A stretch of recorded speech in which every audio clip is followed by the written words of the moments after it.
На 16 јануари, во студијето на МТВ се организираше хуманитарна емисија, аукција за собирање средства за настраданите од катастрофалното цунами во Азија. Во емисијата во живо, во која гостуваше речиси целата македонска естрада и уметници, 12 часа се одговараше на отворените телефонски линии од донаторите Македонски телекомуникации, Мобимак и Космофон.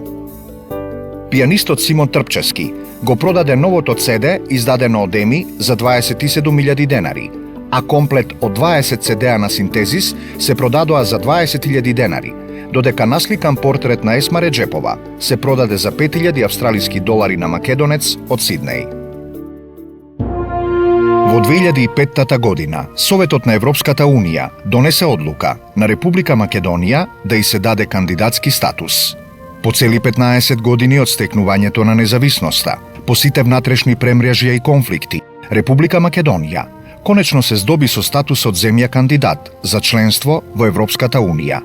Стратешка цел на Македонија е членството во Европската Унија и НАТО.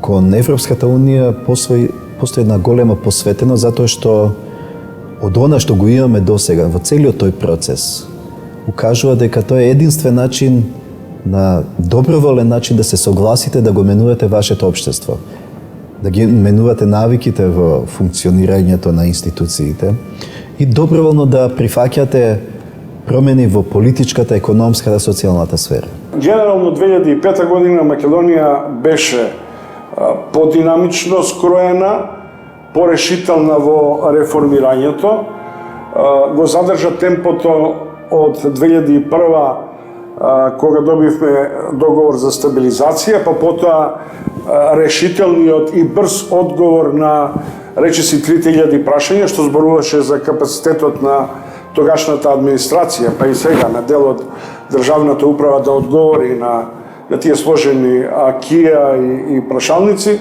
Тоа се реформи кои имаат за цел да доведат на вистина живот кој доликува на генерациите на денешното време. Значи, затоа Европа е многу повеќе од она институционална рамка која ние ја доживуваме преку реформите.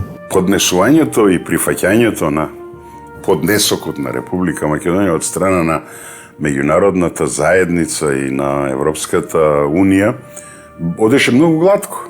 Се направи во Ирска, во еден народ кој има големо разбирање, односно кај еден народ кој има големо разбирање за македонските трауми, самиот поделен, обесправен во еден свој дел и така натаму.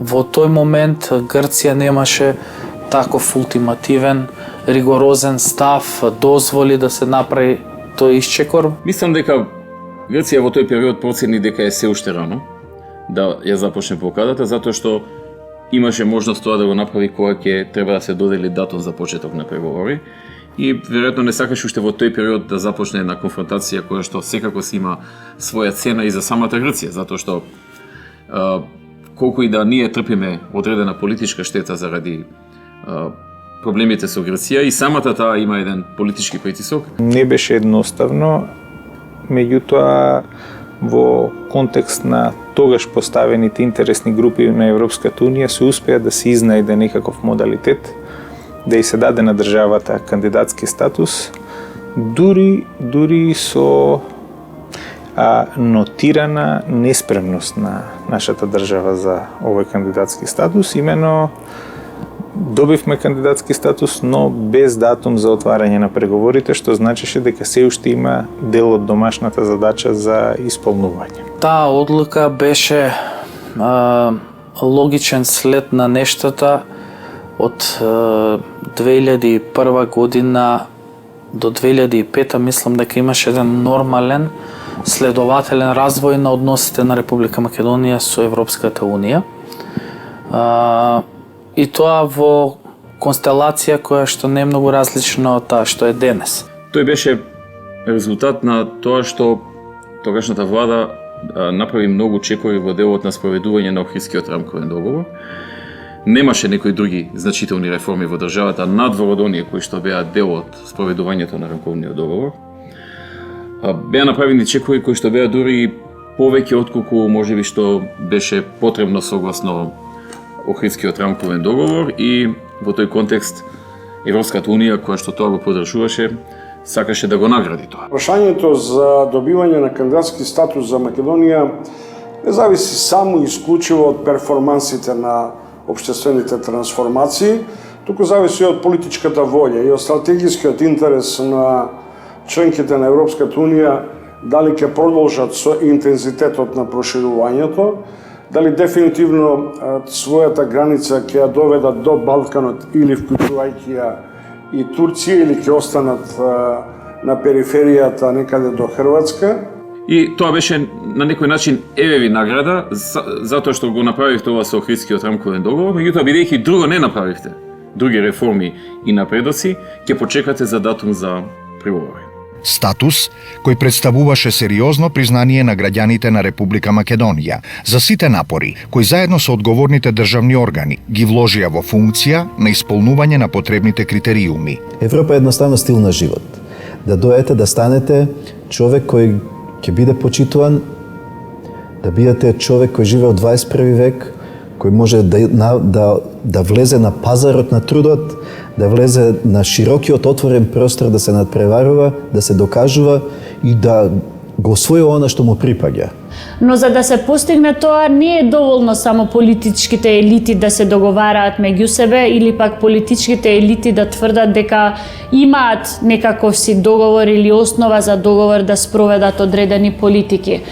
За да се постигне таа цел, треба да вложат или да придонесат сите општествени структури. Главно Република Македонија, барем од Европската унија, се сметаше дека ќе добие значаен поттик со ваквиот кандидатски статус, на тој начин што потоа ќе се овозможи забрзување на темпото на реформите. За жал немаше други видови на реформи, значи реформи во економијата, во правниот систем, реформи во пооделни сектори, земјоделието, образованието, здравството и така натаму, така што Европската унија беше свесна на тоа. Всушност, кандидатскиот статус или моментот на добивање беше едно зацкривање под тепих на вистинските проблеми и тоа се покажа во наредните години, кога на Македонија и треба уште добри 2 години за да си ги дозаврши домашните задачи, за да може да продолжи понатаму кон следниот чекор, а тоа е добивање на позитивно мислење за отварање на преговори. Целата постапка околу официјалното добивање на статусот на земја кандидат започна уште во февруари истата година, кога владата на Република Македонија официјално го достави одговорот на прашалникот на Европската комисија. Неколку месеци подоцна, владата и официјално до Брисел ги достави одговорите на дополнителните прашања. Тоа е единственото собирање, значи единственото собрание на Република Македонија во која имаше политички диалог, која возможи промена на уставот, донесување на двотретински закони, кои донесоа на Македонија потоа голем напредок во доближувањето кон Унијата и за среќа по изборите, кога ВМРО ДПМН се врати во коалиција со други, јас веќе не бев пратеник, партии успеа тој тренд, таа нагорна линија да ја изведе до крај.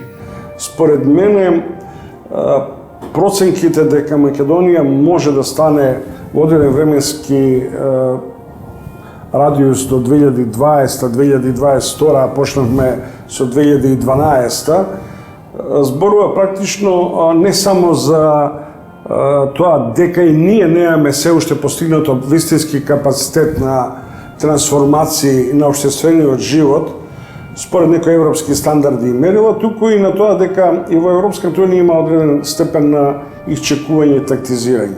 Така што во декември 2005 година се даде кандидатскиот статус и за прв пат бевме земја која што доби кандидатски статус, а не доби датум за почеток на преговорите. Зошто тоа беше така, може би повеќе знаат луѓето кои што во тој период беа на власт, но знам дека дотогаш сите земји што добиваа кандидатски статус, веднаш добиваа и датум за почеток на преговори. Со очекување и во Брисел, и во Скопје, и кај македонските граѓани дека во некој разумен рок во следните година до 2 ќе почне и процесот на преговарање и знаејќи ги од прилика како се движат периодите на преговарање, особено на земји со димензии слични на нашата, постоеше некој очекување дека до 2010 година Македонија може да биде дел од Европската Унија или многу близо до Европската Унија. Една од можните причини е затоа што кандидатскиот статус беше на некој начин даден само заради направените чекори во Охридскиот рамковен договор и Европската Унија не гледаше други реформи. Значи, таа даде политичка подршка на спроведувањето на Охридскиот рамковен договор или политичка награда, ако сакате, но истовремено ја закочи работата за датум за преговори, затоа што сметаше дека потребно е да се направат и останатите реформи. Знаете што? Кога ќе заминете во Словенија или во било која средноевропска земја која е членка на Европската Унија и по патиштата ќе ги разпознаете разликите меѓу Македонија и Европа. Кога ќе ги видите руралните места на Словенија кои имаат стопански двор, па потоа имаат економски дворови, а пред своите дворови куќи имаат вистински паркови од зеленилови, зборува за сосема различното ниво на културолошко, социолошко, па и урбано живење. Но радоста беше поматена од еден навидум беззначаен настан – Кондово. Ова е униформата на полицајците. Знам дека се добри. Што да ни помогна за се што треба. Вака стојат работите во Кондово. Изјавата на најмладите треба да ја чувствуваат за своја и постарите жители.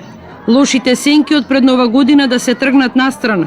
Стојбата е нормално добра, патролираме нон-стоп, зависи од смените. Прва смена, втора, трета, нон-стоп има полицајци, имаме соработка со народот. Довербата полека ја враќаме и многу ни помогна реализацијата на проектот полициско работење во соработка со заедницата. Жителите на Кондово, работејќи ги дневните домашни обврски, скромно го коментираат животот во нивното село. Све е добро, нема проблем во Кондово. Све тој што беше, све добро. Настаните кои во текот на 2004 година се случуваа околу ликот и делото на Агим Красничи, само наречениот командант на Кондово, продолжија и во 2005 година. Медиумите во Македонија повторно почнаа да јавуваат дека Красничи и неговата вооружена група повторно се појавиле во Кондово. Со оглед на искуството и начинот на кој е организирана и функционира македонската држава, а тоа значи кој е капацитетот институционален на оваа држава, секогаш и се би можело да ја дестабилизира.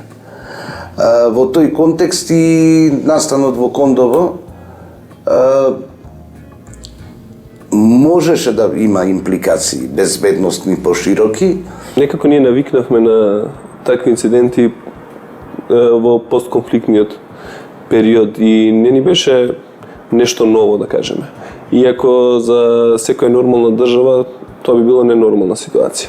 И ситуација која може да се окарактеризира како апсурдна и која навистина не би требало да се случи. Значи, времето кога се случи е брзо после така наречената војна со ОВК или со УЧК,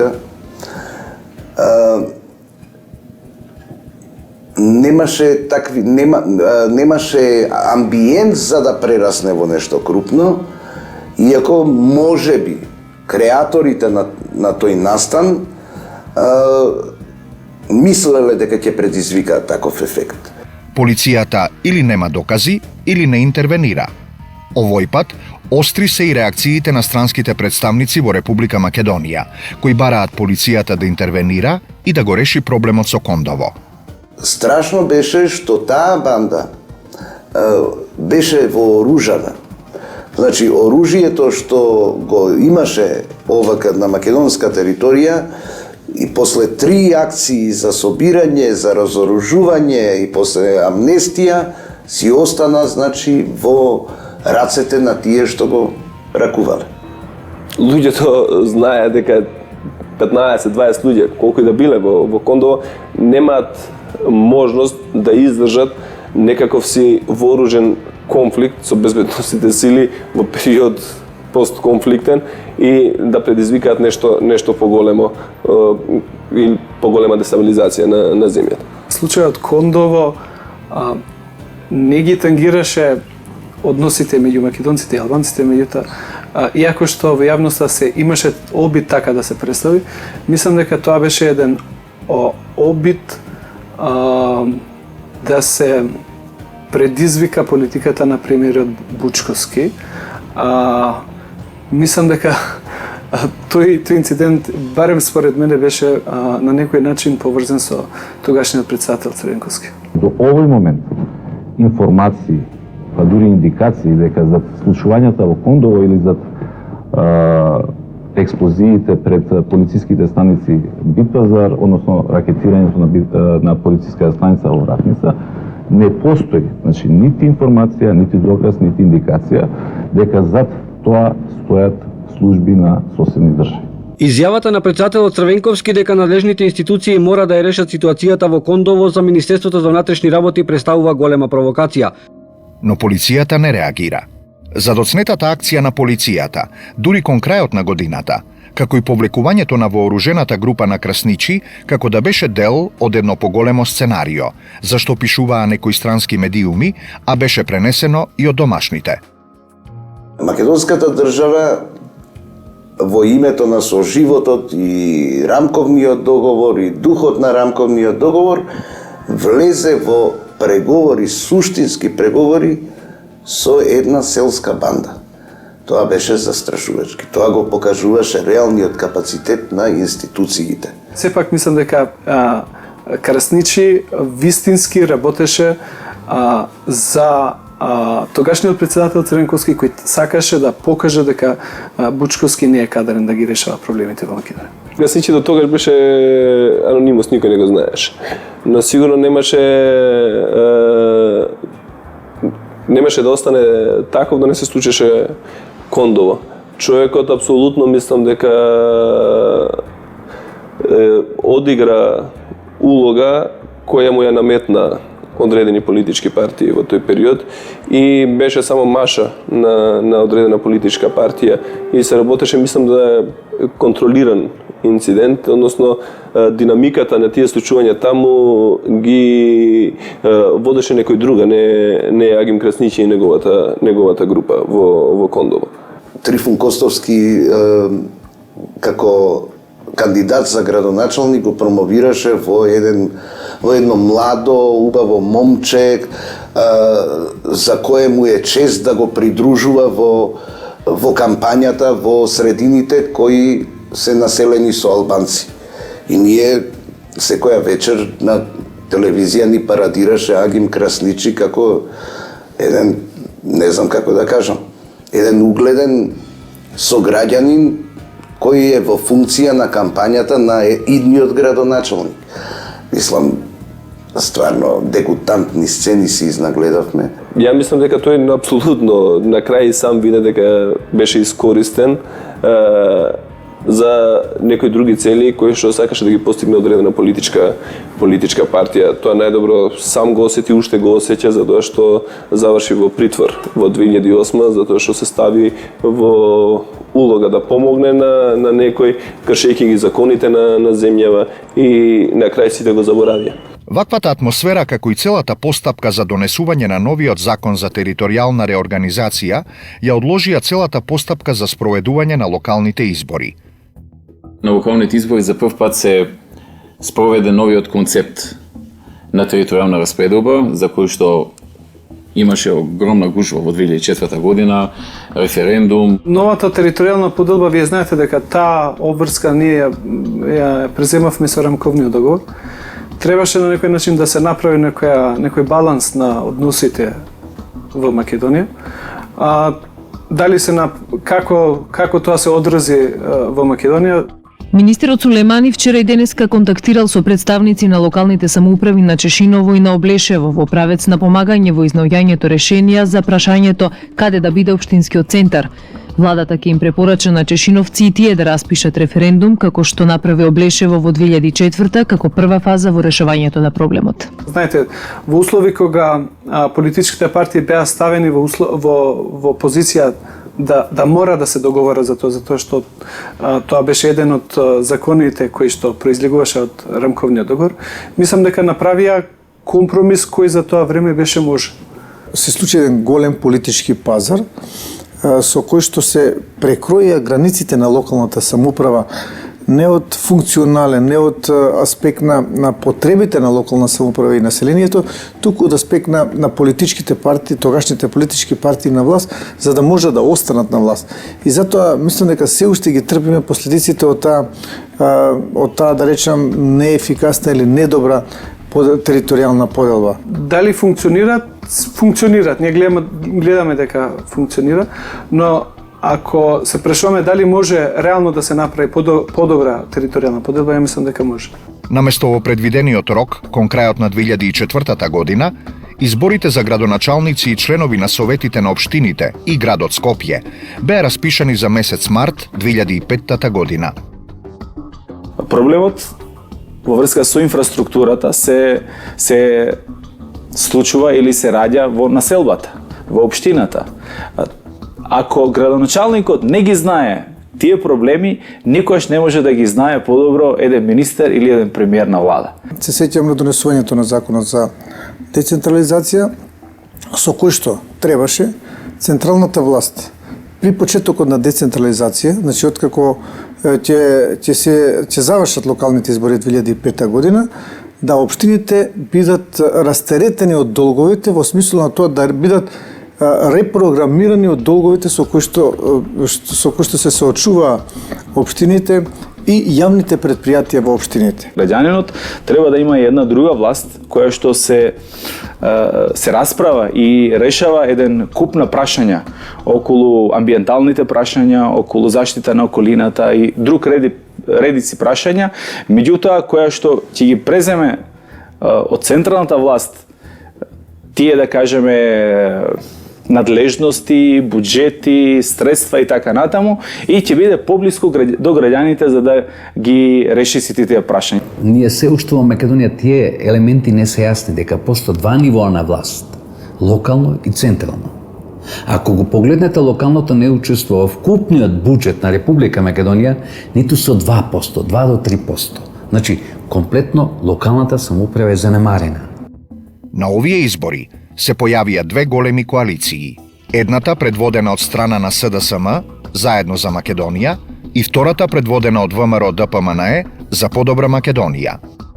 Локалните избори во 2005 година беа првата победа на реформираното ВМРО ДПМНЕ и практично од тогаш на сите наредни избори ние победуваме и тоа прилично убедливо. Во албанскиот политички блок, коалиција беше воспоставена само помеѓу ДПА и ПДП. ДУИ одлучи да оди сама на изборите. Изборите 2005 година беа многу значени за Република Македонија. Веќе тогаш започна децентрализацијата во Република Македонија. Имено тоа беа првите локални избори во новата децентрализација. И морам да кажам дека во тоа време тоа звучеше како еден вид на добра компензација за сите аспирации за разни модели на поделба на, да кажеме, локалната власт, односно власта во државата. Наинтересна беше политичката битка за градоначалник на Скопје. СДСМ ја поддржа кандидатурата на дотогашниот градоначалник Ристо Пенов. ДУИ излезе со свој кандидат. Истото го стори и коалицијата на ДПА и ПДП. Од своја страна, ВМРО ДПМНЕ и неговите коалициски партнери, по долго премислување и внатрешно политички несогласувања, одлучија да не излегуваат со свој кандидат. Тие ја поддржаа кандидатурата на независниот кандидат Трифун Костовски. Димензијата моја јас ја идентификувам со тоа што успехот јас го доложам преди се на оваа земја. Овдека сум се родил, тука сум се школувал, тука сум научил да работам, тука сум ги понел тие мои работни навики во кои што сум успел во еден запад. И сакам тоа да го вратам овдека изворно. Како може човек да се одложи на сопствената земја, тоа е тоа прво што јас можам да направам за мојата земја. Не земјата што може да направи за мене. За мене доволно направил. Сега јас што можам да направам? При така би го формулирала и мојот во моментот 2005 година на локалните избори, мојот настап за независен кандидат за градоначалник на град Скопје. Ние долго се колебавме околу тоа дали да се подржи веќе објавената кандидатура на Трифун Костовски. Тој побара подршка од нас, преходно обезбеди подршка од сите други помали опозициони партии и остана ВМРО ДПМН. Ако се сеќавате, ние до последен момент се колебавме. И некаде последните денови, ден-два пред завршувањето на рокот за истакнување на кандидати, по долги анализи, дискусии внатре во партијата, оценивме дека треба да го подржиме. Јас сакав да дадам една нова димензија како треба се управува со градот Скопје и како тој треба да се движи по едни нормални, да не кажам, патеки. Зад кандидатурата на Костовски застанаа и политичките партии ВМРО Народна партија и Демократската алтернатива. Трифун Костовски немаше програма тогаш. Тој победи на бранот на незадоволството од законот за територијална поделба во Македонија, со кој во Македонија се прекроија границите на општините и тоа предизвика големо незадоволство кај гласачите македонци. Имаше една трифуноманија во градот. Значи, каде и да влезевте, зборува дека Трифун треба да биде градоначалник, од такси во продавница, на улица, во парк или било каде да се појавите во трговски центар и така натаму, сите беа за Трифун. Граѓаните, мојата работа, дури во моментите кога гласаа за Трифун Костовски, и 65% од нив ја оценуваа како добра, многу добра или одлична. Што е извонредно позитивен одговор на мојата работа, меѓутоа тие побараа друг да го води градот и тоа беше пресудното. И имаше јавното мислење, правеше еден голем притисок на ВМРО дека треба да се подржи за да не се случи повторно да победи Ристо Пенов. Иако морам да признам беше многу популарен и по сите анкети и рейтинзи беше далеко пред мене. И граѓаните го посакуваа за победник. Тој имаше добар рейтинг во тој период, затоа што преходно важеше за човек што многу помага, човек што успел во својот бизнис.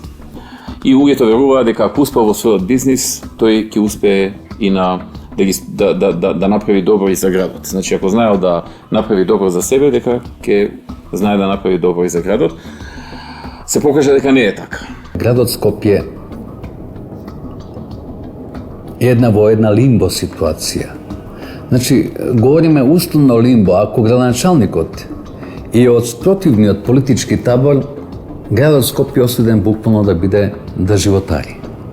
Ако е случајно со власта, тогаш тој може да добија поголем дел од средствата, да не кажам, од буџетските средства на Републиката, на владата на Република Македонија. Трифун Костовски беше тројанскиот конј, која прифати улогата на тројански конј, за да го донесе ВМРО ДПМН на власт и потоа тие го шутнаа. Членовите на советите на општините и на градот Скопје се избираа согласно пропорционалниот изборен модел. Гласањето за овие места заврши уште на денот на изборите. Прегласување имаше на некои избирачки места. Изборите за градоначалници поминаа во доста тензична атмосфера. Најголемиот број од кандидатите не го добија потребното мнозинство во првиот круг. Гласањето во вториот круг беше пропратено со голем број нерегуларности, посебно во Западна Македонија. Се повеќе живееме во една атмосфера која што ни од блиску не доликува на скандинавски избори, како што ни ветуваше нашиот премиер. И што е најскандалозно, најчесто во таа атмосфера се вмешани луѓе кои што се од власта. Реакција имаше и од седиштето на НАТО, од каде што искажаа разочараност. ОПСЕ за овие избори укажа на голем број нерегуларности, иако даде изјава дека тие беа во согласност со меѓународните стандарди. Па да ви кажам, убеден сум, ако народот ја свати пораката, граѓаните ја сватат пораката, масовно излезат на гласање, неќе има можност за нефер и демократски, нефер избор. А доколку излезат масовно, тука апсолутно. Мислам, просторот е многу стеснет за да може да има нефер ситуација. Откако Пенов ја напушти изборната трка пред вториот круг, победата на независниот кандидат Костовски беше обезбедена. Како градоначалник, секако таа функција обавував 4 години, меѓутоа ниту има претходно искуство да го водам градот, така да некои работи сами по себе веќе се отвара како нови видици, нови хоризонти во поглед тоа што на Скопје му треба. Кога заврши првиот круг на избори, имав средба со еден амбасадор кој што беше пред заминување, амбасадор на една многу значајна држава и особено за нас Македонија, но и една од најмокните држави во светот. И тој ме повика да се видиме, требаше наскоро да се замине. Седнавме на едно место, во еден кафе-бар, така во еден слободен разговор и неговата прва реченица беше ти честитам. Јас мислев дека ми честита за победата на изборите. И се заблагодарив. Но тој некако не се доискаше и продолжи, вели ти честитам што му е уништи политичката кариера на Трифун Костовски. Викам, а зошто? Мислите дека му е уништив? Па затоа што вели да не победеше сега со ваша помош, веројатно ќе беше наредниот председател на Република Македонија, а сега откако вие му помогнавте да победи на овие избори, ќе се види дека тој нема таков капацитет за таква работа и нема никогаш во животот да добие шанса од граѓаните за таква работа. Избирачите добиваат 2 гласачки ливчиња, едното за членовите на Советот, а другото за градоначалник на општината. Покрај тоа добиваат и 2 дополнителни ливчиња, едното за градоначалник на Скопје, а другото за членови на Советот на град Скопје. Гласањето тече во ред, отворено е местото во 07 часот за бајле. До сега нема инциденти. Све е во ред. Според анкета на граѓанската организација МОСТ, која ги наблюдуваше изборите, Коалицијата за Македонија заедно доби 36 градоначалнички места, а Коалицијата за подобра Македонија 28 градоначалнички места, од кои 7 за независни кандидати, поддржани од оваа коалиција. При тоа, освојувајќи го градот Скопје, најголемиот дел од скопските општини, како и голем дел од значајните регионални центри. Тие избори беа карактеристични што ВМРО ДПМН, освен што преку Трифун Костовски оствари победа на ниво на град Скопје, ги доби речиси сите општини во Скопје. Освен една, победивме во сите општини во Скопје, каде што живее доминантно македонско население. Победивме и во другите поголеми градови, како што е Битола, Прилеп. Победивме во поголем број места, Радовиш и така натаму и беше јасно дека победата е на ВМРО ДПМН на тие избори. И тоа, како што кажав, беше првата наша победа откако ВМРО ДПМН ја доживеа реформата. ВМРО Народна партија освои 3 градоначалнички места. 2 градоначалнички места и припаднаа на коалицијата ДПА-ПДП. Додека владеачката ДУИ успеа да ги освои градоначалничките места во најголемиот дел општини со мнозинско албанско население, вкупно 15. Завршија локалните избори, јас станав градоначалник на општина Газива и тогаш исто така Трифун Костовски стана градоначалник на градот Скопје. За жал, подготовката за децентрализацијата беше многу недобро организирана.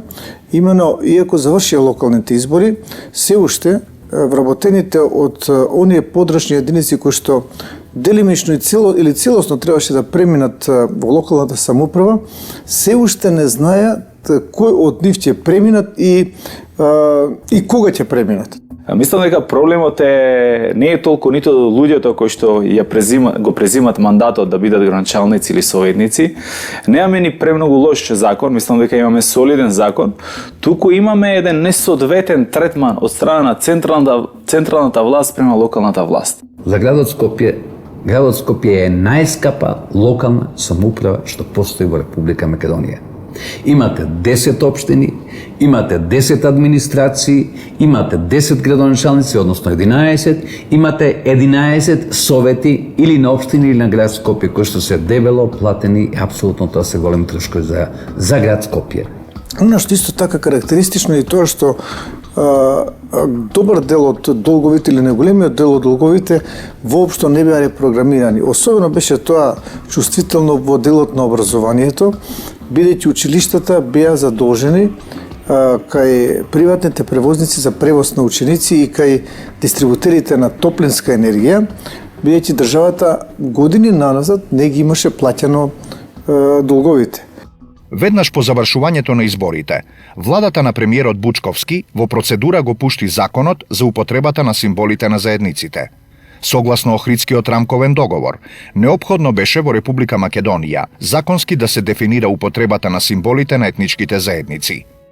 Македонија е држава со прилично уникатни решенија во поглед воопшто на третманот на малцинствата и оттаму малку е нецелисходно да се говори за компаративни искуства, бидејќи ако се потпреме на компаративните искуства, нашиот систем би требало да колабира до сега. Значи, во нашиот правен систем, како резултат на еден политички процес, вградени се решенија кои што воглавном ги нема во ниту едно законодавство во светот. Овој закон предизвика бурна расправа, како во собранието, така и во јавноста.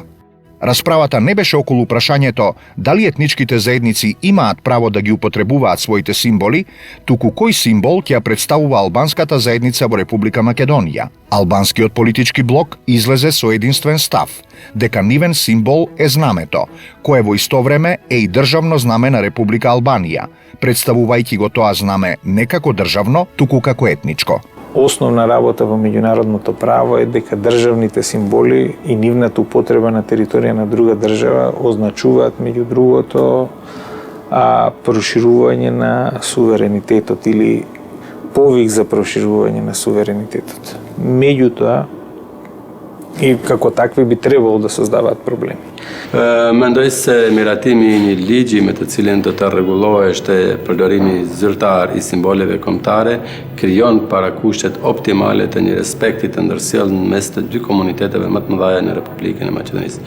Është e vërtetë se shqiptarët historikisht në këto territore kanë pas problem në përdorimin e lirë të simbolit të tyre kombëtar dhe kjo ka qenë një shenjë e krijimit apo të prodhimit të reaksionit edhe të raporteve të këqija ndëretnike mes popullatës shqiptare dhe popullatës maqedone.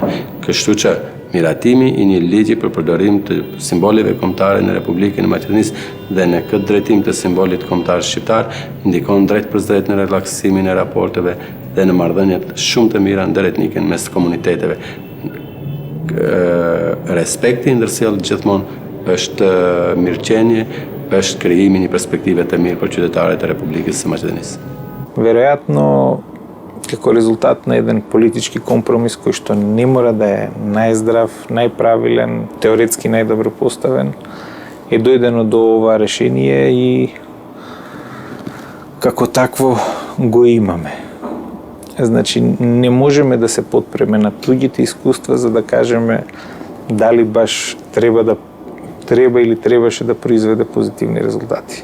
Sa i përket miratimit të ligjit, mendoj se ka ndikuar shumë pozitivisht në relaksimin e raporteve ndëretnike, ndërsa sa i përket përdorimit të simboleve kombëtare në shtete tjera, mendoj se Maqedonia është shtet i veçantë, ka specifikat e veta dhe gjithmonë zgjidhjet përbëhen në përputhje me specifikat që ka një shtet, me atë që është edhe përbërja etnike në Maqedoni. Mendoj se kjo është një standard i mirë për gjithë qytetarët, është një shembull i mirë për shumë shtete multietnike dhe multikonfesionale. Животот во Македонија продолжи понатаму. Чаша мед помешана со чаша пелин.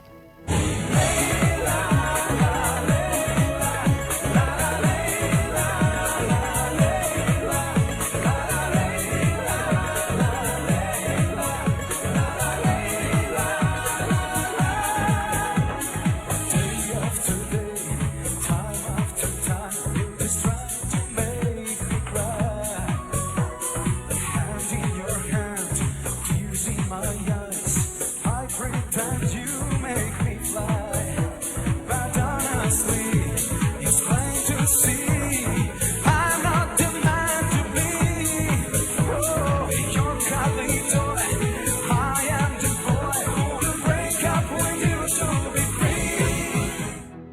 На 10. јули, проектот на Театарот за деца и младинци од Скопје Македонска приказна ја освои највисоката награда – Гран При на Интернационалниот фестивал на театри за деца, што се одржа во Котор. Ова беше втор Гран При што на ваков голем театарски фестивал го добива Македонска приказна, победувајќи проекти од земји кои имаат сериозни продукции во нивните театри за деца. Македонска приказна е проект што во Театарот за деца го постави куклениот мајстор Боњо Лунгов од Бугарија, а во неа глумат, пеат, удираат на тапани и изведуваат анимации 5 актери – Тања Кочовска, Катарина Илиевска, Владимир Лазовски, Олгица Христовска и Предраг Павловски. Сценографијата е на Љубомир Чадиковски. Паралелно со сите овие настани, во фокусот на јавноста беше и одлуката на јавното обвинителство на Хашкиот трибунал да покрене обвиненија против поранешниот министер за внатрешни работи Љубе Бошковски и против Јохан Тарчуловски, поранешен шеф на обезбедувањето на председателот Борис Трајковски. Двајцата обвинети од страна на Хашкото обвинителство се товареа за злосторства против цивилни лица, извршени за време на операцијата на македонските безбедносни сили во село Љуботен во текот на 2001 година. Судскиот спор, односно случајот судењето кое се водеше пред Хашкиот трибунал, несомнено е тешко да биде оценувано од аспект на неговата основаност со оглед на фактот што сепак се работи за меѓународен трибунал и Република Македонија како сериозна држава ги прифаќа сите институции на меѓународното право, вклучително и овој трибунал. Ние можеме да имаме едно или друго размислување за тој суд, меѓутоа тој суд беше формиран од Обединетите нации и тој имаше право да постапува по тие предмети. Меѓутоа, кога станува збор за овој конкретен случај, сепак ќе остане чувството дека во Хаг се судеше само на многу мал број на луѓе, односно само на двајца осомничени или обвинети како сакате, а потоа се донесе пресуда секако во процедура која одговара на трибуналот. Меѓутоа и двајцата беа представници на институциите, односно представници на безбедносните сили на Република Македонија. Во Македонија јавноста беше поделена и таа поделба мислам дека беше повеќе етничка. Например, етничките македонци сметаат дека тие судски процеси се неправедни, а од друга страна албанците веруваат дека тие луѓе што се таму во Хаг треба да им се суди. Испорачувањето на овие две лица на Хашкиот трибунал предизвика реакции во Македонија, бидејќи Хашкото јавно обвинителство се немаше изјаснето за случаите со мавровските работници и Браната Липково. Инаку, што се однесува до основаноста, сметам дека е неблагодарно да се коментира основаноста на било кој судски случај, со оглед на тоа што трибуналот одлучи дека треба да постапува и може да постапува согласно нивниот статут, согласно правилата за работа на овој суд и тие постапуваа по случајот. Би можел секој од нас повеќе субјективно да ги коментира одлуките, доказите, чувството на основаност или неоснованост, но тоа е сосема друго прашање. Јас можам да го кажам, моето лично чувство се разбира кога човек ќе се сети како започна целата таа постапка од самото приведување на тогаш осомничените, односот на државните институции во тој период. Верувам ќе се сетите дека еден од тогаш приведените Јохан Тарчуловски беше буквално киднапиран од улица, не му беа овозможени нити оние елементарни права да го контактира семејството, да добие право на бранител. Кон крајот на годинава, внатрешен потрес во СДСМ. Долгогодишниот виден член на оваа партија и кандидат за председател на Македонија во текот на изборите 2000 година, Тито Петковски, поднесен е од повиклива оставка на сите функции во партијата. Политичкиот став се гради и политичкиот став може да се промени. Јас реков во моментот кога се прави преиспитување на еден политички став, она што е по-продуктивно, подобро за партијата, може политичкиот став да се промени. Истовремено, со оставката, Петковски најави формирање на нова партија. Раководството на СДСМ ја прифати оваа оставка, ставајќи ја во контекст на личните амбиции на Петковски. Мислам дека сите председатели на партијата токму сакајќи партијата да диши онака како што тие сметат, се залагат за внатрешно партиско единство. Меѓутоа тоа не се подразбира како внатрешно партиска демократија. Уште од 2005 Брисел, значи седиштето на Европска Унија, во неколку наврати и на Бучковски, и на Шекеринска, и на Илинка Митревска, им праќа јасни, недвосмислени пораки дека нивната партија не може прво да се носи рамноправно на политичкиот пазар на изборите со никаков рейтинг, односно со политика која не произведува резултати кои се препознатливи па за гласачите. Олигарсите кои ги создаде СДСМ на почетокот на 90-тите во 2005 веќе се доволно богати, доволно самостојни, дебели, нивните деца школувани на добри универзитети и не смета дека му должат нешто на Црвенковски за својата кариера и доаѓа до таа катарза од внатре. Таа катарза од внатре имаше најлоша можна завршница. А тоа пречистување не се случи, значи се исчисти вториот, третиот ешалон на партијата, отидоа Фрчковски, отидоа Јане Милјовски, отидоа ред други, но остана врвот. За разлика од овие потреси во СДСМ во првата половина на оваа година, на страната на десницата дојде до обединување. Старите кадри на ВМРО ДПМНЕ одлучија да се вратат кон својата матична партија. Борис Мејковски, поранешен генерален секретар на ВМРО ДПМНЕ, и Доста Димовска, во знак, како што изјавија на пресконференција на христијанско помирување, влегоа во коалиција со ВМРО ДПМНЕ. Се приклони и пратеникот Маријан Ѓорчев, кој заедно со уште 4 други пратеници од редовите на ВМРО Народна, на поранешниот премиер Љупчо Ѓоргиевски, ја напуштија пратеничката група на оваа партија. Кон средината на септември, посредникот Нимиц излезе со предлог од 13 точки за начинот на надминувањето на недоразбирањата помеѓу Република Македонија и незиниот јужен сосед. Главниот предлог на посредникот Нимиц беше употребата на тројна формула за уставното име на државата. 2005 година Нимиц даде еден предлог кој што имаше некаква тројна формула, значи 3 варијанти на име. Имаше исклучително сомнителна понуда во делот на јазик и националност. Република Македонија имаше ретка можност со прочуениот предлог од 13 точки на посредникот Метју Нимиц, кој беше практично симбиоза на дотогашните размислувања на двете страни на разговорите. Јас бев повикан како председател на најголемата опозициона партија во парламентот.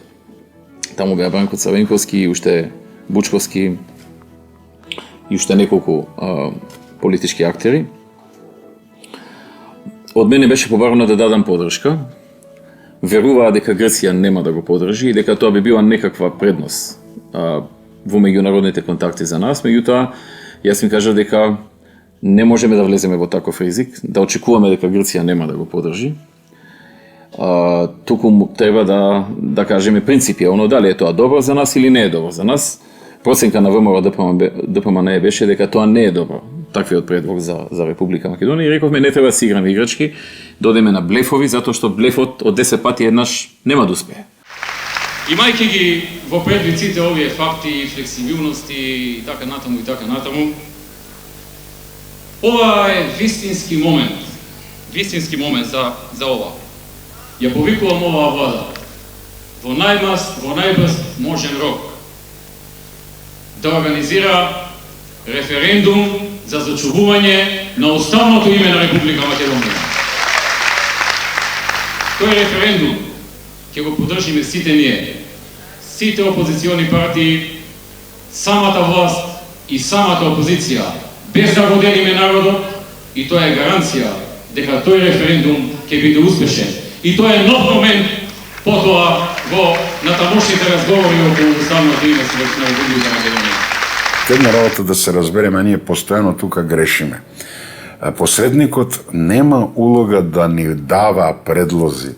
Неговата задача е врз основа на кажаното, на разговорите, а не на преговорите, ние не преговараме, разговараме, врз основа на кажаното на разговорите, да состави нешто што му личи на компромисен предлог и да го стави на маса на разговорите, за да учесниците на тие разговори кажат колку тоа е прифатливо или не.